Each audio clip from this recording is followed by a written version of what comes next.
Stevig's log. It's May 5th? Is today the 5th or the 6th? I'm not sure. Well, here I am. I'm living in Lebanon, Kentucky. I've got my own trailer. Long story, everything that's been going on in my life. But, yeah, here I am. I hate it when I turn on the camera and then, my mind goes blank and I don't have anything to talk about. I've been itching to get a phone for so long so I can, do my log videos. And then I go to hit record and now I don't have anything to talk about. Okay. Hey everybody, what's up? So, I'm sitting here watching The Mandalorian and it's freaking awesome.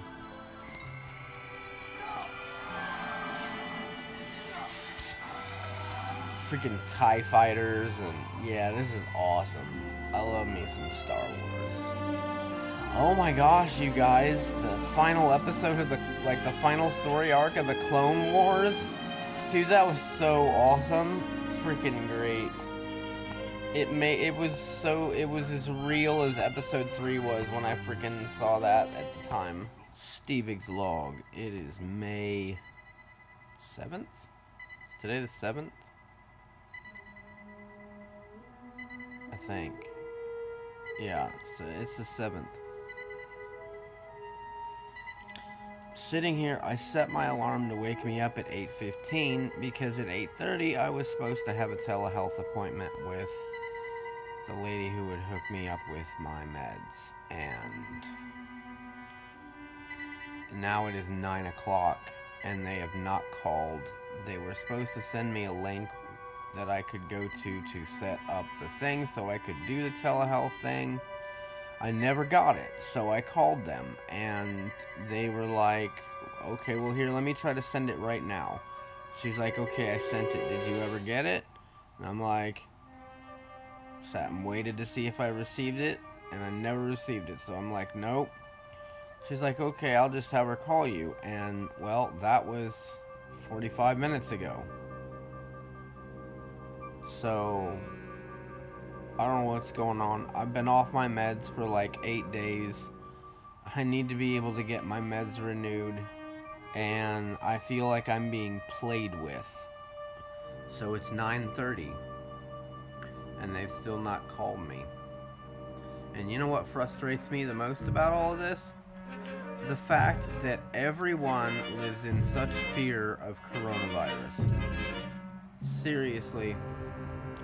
I feel like this whole thing is just a ploy to gain control of a population through mass hysteria.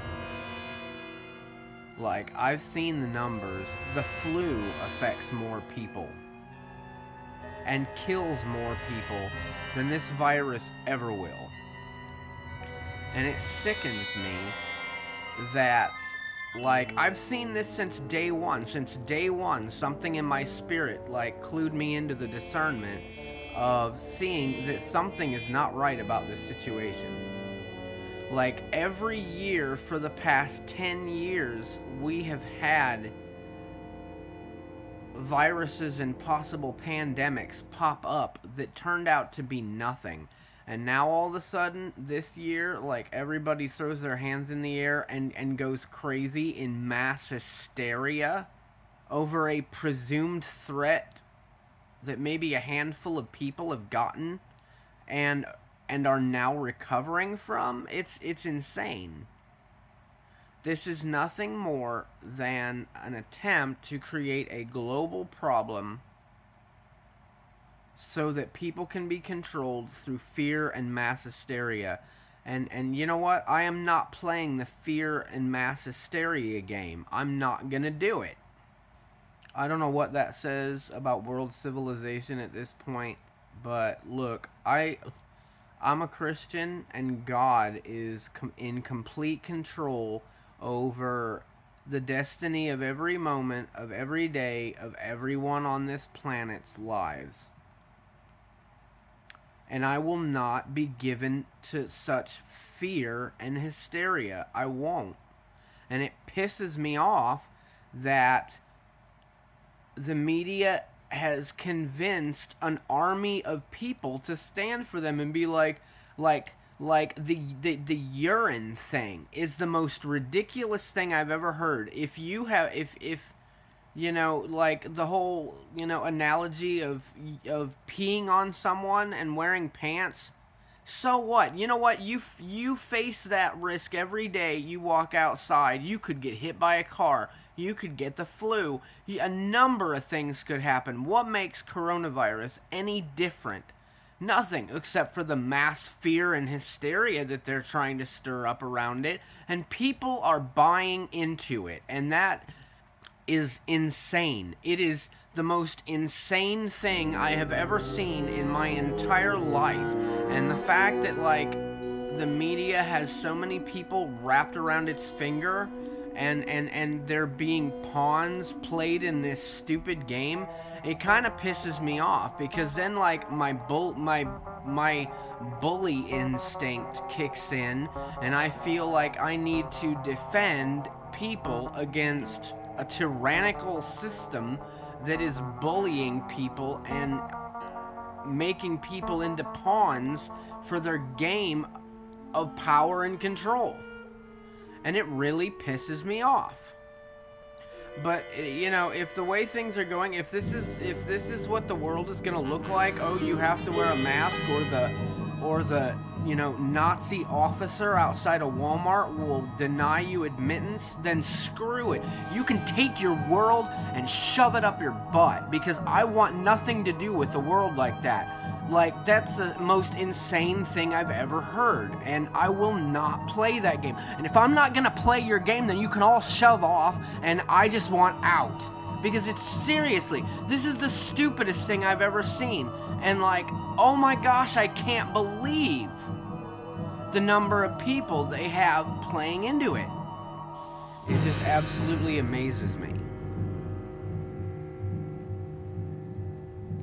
That Christians would be so deceived into believing the lies of our society right now that this is not a power struggle to control people through fear and mass hysteria. It's always been that. I question how much coronavirus is even a threat. I'm just so frustrated right now. My life has been turned upside down by this thing. I can't even get the freaking, you know, medical attention I need because I haven't been able to telehealth. And so they've dropped the ball with me, not made appointments for me. I ran out of meds, and like, my mental and emotional state right now is frazzled.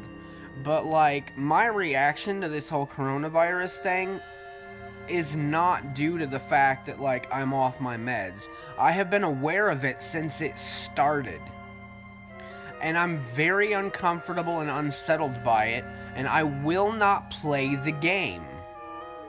Because to play the game means that you put yourself in the hands of those trying to create fear and mass hysteria. And I won't do it. Because my God is bigger, and my God works all things out for the good of those who love him, and my God will crush his enemies one day, because they dare to defy him.